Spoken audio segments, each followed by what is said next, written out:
Hello, good people. It's great to meet with you. I wanted to talk today about Jonathan Pageau's recent Q&A. Now, at the end of November, he did a Q&A, and there was a particular question in there that I wanted to respond to. The question had to do with the difference between the way Catholics and Orthodox and Protestants view the celebration of the Eucharist.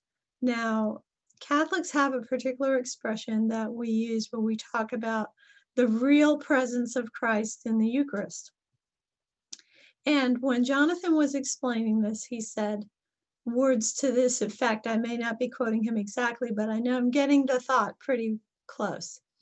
That he quoted, I think, an Orthodox priest or Orthodox theologian on this point, and it was something like this, that Catholics view the Eucharist as real, Protestants view it as symbolic, and the Orthodox view it as real and symbolic.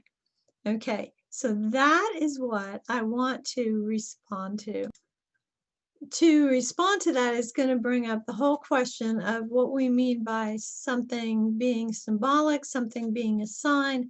What is the difference between a sign and a symbol, and what is the difference between a sign, a symbol, and a sacrament? Now, there was a conversation between Christopher Mastropietro and John Vervaeke, who worked together on some of the things that John Vervaeke has been exploring. And they had a conversation. It was really about zombies, but in order to get into the conversation, they had a discussion about the difference between a sign and a symbol, which was quite interesting. Now, a sign is, and I'm going to put the links to this discussion as well as to Jonathan Pageau's Q&A in the description of this video. Now, in this discussion, Christopher Mastropietro and John Vervaeke were talking about the difference between a sign and a symbol. And the point was that a sign points to something, or a sign refers to something, and that it's something that is greater than the sign. So Christopher gave the example of a tree, of the word tree being a sign for tree, pointing to or referring to a tree, but that the word tree was, or that the tree itself is greater than the word tree. So that was kind of his explanation of what a sign is. And then he talked about the difference between a sign and a symbol, that a symbol participates in, enacts or expresses would be what that would be. It enacts or expresses or is an instance of what it refers to. So a symbol is different from a sign. A sign just refers to something, but a symbol participates in the being of something. And that we, of course, we can identify with a symbol. So symbols can create identity. You can think of the symbol of a team, that a team has an identity that is symbolized maybe by its mascot or by its logo or something. A country has many symbols associated with it, gives the identity of the country. So a symbol is a larger thing than just a sign. It doesn't just point to something, but it participates in the identity of that thing.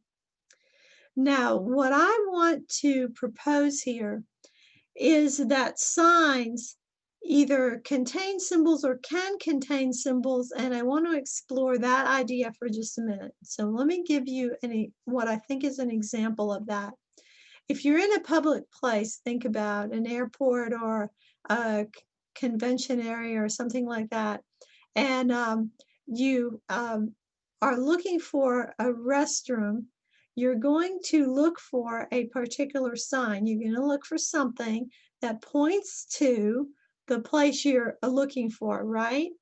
And on the sign, there are going to be symbols. Usually what you get as a symbol on the sign is a stylized little image of a man and a woman. And the way it usually is distinguished is that the male figure, you just see, two legs and maybe suggesting pants.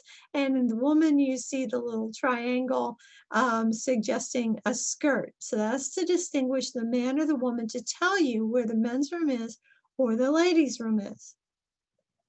Now, the reason why you have to have these symbols on the sign is to show you what the sign is actually pointing to. In other words, the sign is incomplete without those symbols. And it keeps the meaning of the sign from being what John Vervaeke might call combinatorially explosive. Because think about it, if I ask you the question, what does the restroom sign signify, or what is this thing a sign of? There's actually a number of answers you could give. It could signify that human beings are the kinds of life that needs to occasionally to relieve themselves. It might be a sign that humans possess the technical ability to screw the sign into the ceiling and wire it with lights. It could signify that our society has enough petroleum to use it for plastic for signs. It could signify that someone once placed a ladder here on that spot so that they could reach the ceiling. It could signify any number of things. But the symbols that are included on it enable us to restrict or narrow our attention to its use as a pointer to a particular location for a particular purpose. Now, the symbols that are used are not arbitrary. Jonathan Pageau reminds us all the time that symbolism is not arbitrary. As a pointer to this particular location for a particular person, or for a particular purpose, the symbols used are very specific to that purpose. So here are some examples of symbols that could be used in place of the stylized image of the man or the woman. For example, if you're in a country-themed restaurant, sometimes you'll see different symbols for the men's room and ladies' room. You might have it might be rams and ewes, right? Or stallions and mares, bucks and does, roosters and hens, something like that. We can think of other symbols that would work just as well, the symbols for Mars and Venus. If it was a restroom in, say, a large hardware store, it could have a bolt and a nut. If it was an electrical supply store, it could have a plug and a socket. If it was a biology lab, it could have an XY and an XX. If it was an archery club, it could have an arrow and a target. If it was a botany lab, it could have stamens and pistils on the sign.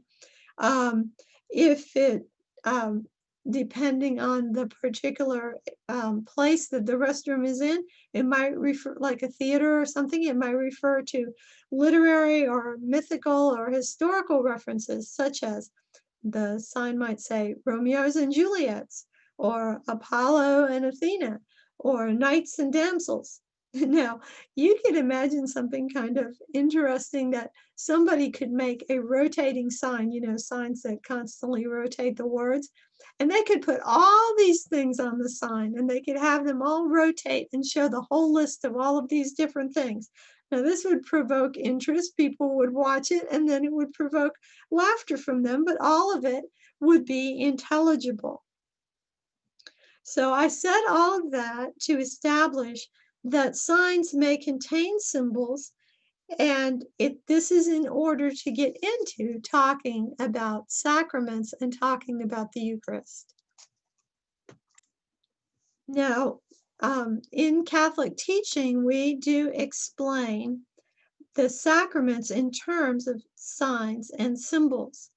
First of all, a sacrament is a special kind of sign. And what I want to do is quote from the Catechism of the Catholic Church. I want to quote from paragraph 1131 in the Catechism, and it says this about what the sacraments are. The sacraments are efficacious signs of grace instituted by Christ and entrusted to the Church, by which divine life is dispensed to us. The visible rites by which the sacraments are celebrated signify and make present the graces proper to each sacrament. They bear fruit in those who receive them with the required dispositions. So, to put it very simply, a sacrament is an efficacious sign. Well, what do we mean by an efficacious sign? It means that the sacrament produces the effect that it symbolizes. So one example that we like to give kids in catechism classes, that we all know what a stop sign is for, and we all know what a stop sign looks like, and we all know that when you're driving a car, you come to a stop sign, you stop, but the sign itself does not make you stop. However, if the stop sign could reach out and stop your car, it would be a sacrament, because a sacrament is an efficacious sign. It not only signifies something, but it produces the effect that it signifies. Okay, so that is what kind of sign a sacrament is, an efficacious. Now, the Catholic Catechism says some interesting things about the connection between sacraments, signs, and symbols. In paragraph 1145, it says, a sacramental celebration is woven from signs and symbols in keeping with the divine, in keeping with the divine pedagogy of salvation. I'm going to start that paragraph again. A sacramental celebration is woven from signs and symbols. In keeping with the divine pedagogy of salvation, their meaning is rooted in the work of creation and in human culture, specified by the events of the Old Covenant and fully revealed in the person and work of Christ. So there is a connection between sacrament, signs, and symbols. For one thing, the symbols included in the sacramental celebrations come from the work of creation. The Catechism says that creation is addressed to man. Creation is actually a witness that God gives to man. That's in paragraph 315 of the Catechism.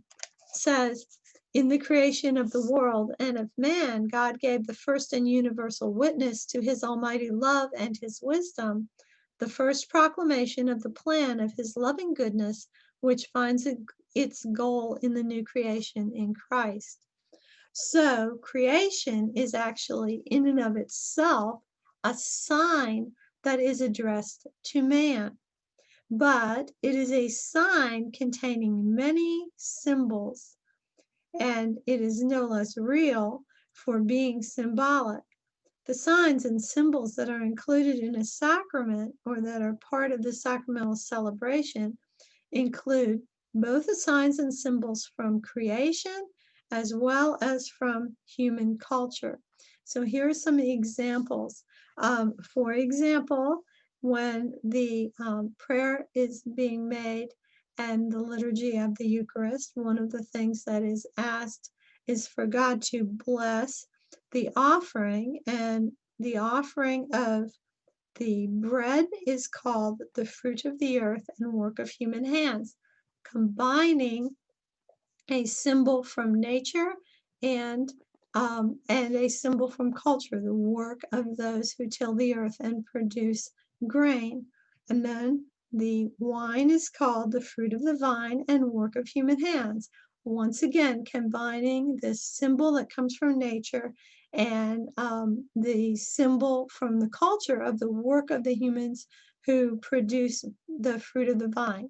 Now, why wheat that is made into bread and why grapes that are made into wine?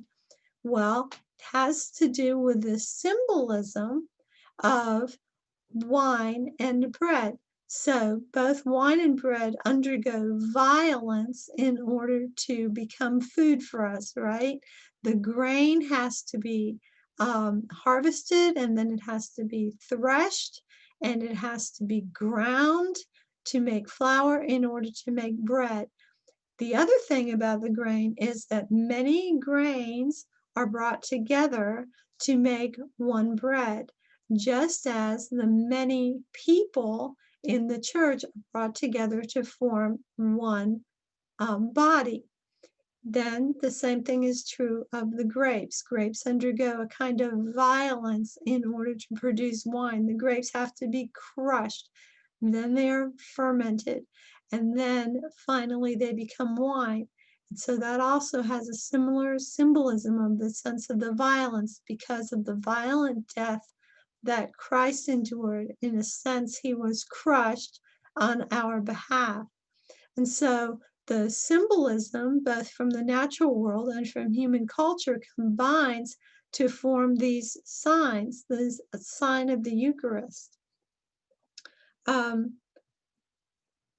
Other things that are in human culture are also included as part of the signs of the celebration of the Eucharist. For example, we are having a sacred meal around a table, or a meal that is prepared upon a table.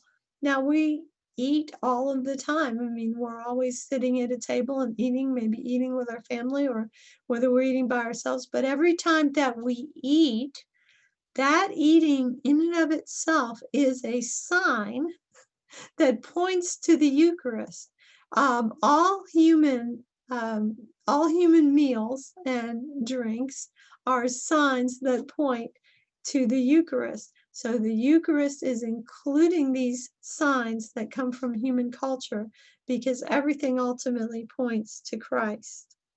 So the Eucharist, from the Catholic perspective, is both symbolic and real. That the reason I think that the distinction is made in Catholic understanding between Catholics and Protestants, and the reason why it gets expressed, why Catholics emphasize all the time that we believe in the real presence of Christ in the Eucharist, is because many Protestants believe that this sacrament is merely symbolic. In other words, that the presence of Christ in it, that it is itself merely a symbol of the presence of Christ, or a symbol of his death and resurrection. They don't see it as actually being Christ. Now, how do we know that?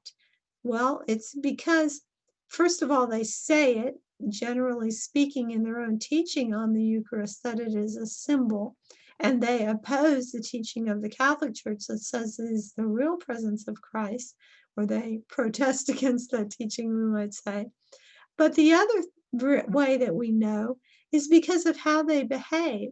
So you don't find Protestants engaging in worship of the Eucharist. You don't find them behaving as though the Eucharist is the living presence of Christ himself.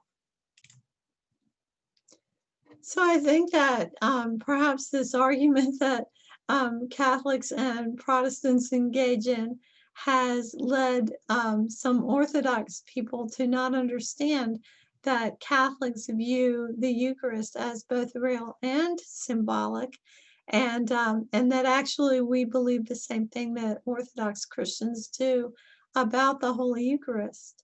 So that's why I want to talk to you about the relationship between symbols and signs and sacraments. So just to review real quick, symbols are contained within signs and make the signs present to us an intelligible pointer to something, but they can contain many different symbols within one sign. Many different symbols can carry out the same function within a sign and can operate on many different levels. But sacraments are special signs because sacraments are efficacious signs that actually produce the effect that they symbolize. but also within every sacrament, there are many symbols. There are many symbolic actions, and there are many symbolic elements that are drawn both from the creation, which is in itself symbolic, like Jonathan Pageau says, it's a symbolic world, and also from human culture, and also, of course, from the Old Testament and the Old Testament actions of God's people and their remembrances of God's actions in their lives and with them as a people. So that's what I want to say about that. And I hope that is a bit of an explanation and an answer to some of what Jonathan Pageau said. So thank you for listening. Until we're together again, treat yourself as though you are someone you are responsible for helping, because you are responsible. So am I. Together we are making the world. Bye for now. It was great to be with you.